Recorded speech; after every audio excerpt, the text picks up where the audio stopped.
Večna je ljubezen večna.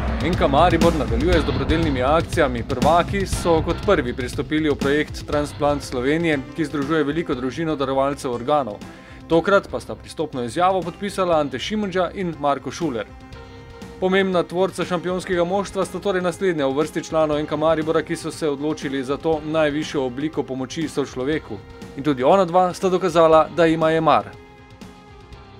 Zelo pomembno, da se tega zavedamo, da se vsak lahko znajde v tej situaciji.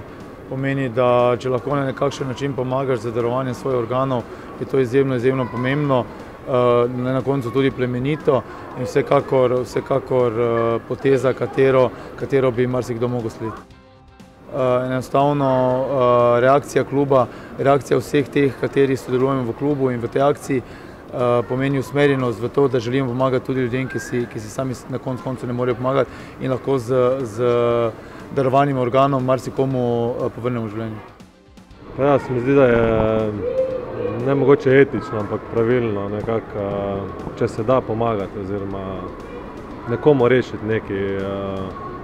Tako da se mi zdi, da sem sam že prej hotel iti v to stvar, zdaj pa, ko je tako nanesel, da Maribor aktivno sodeluje v tem, pa mislim, da brez pomislekov ena prava stvar. Ja, podiram ene mejnike, se mi zdi, v takih in drugačnih stvareh. Jaz mislim, da je prav, jaz upam, da bo sledili še drugi, tako da upam, da nadaljujemo v tem trendu.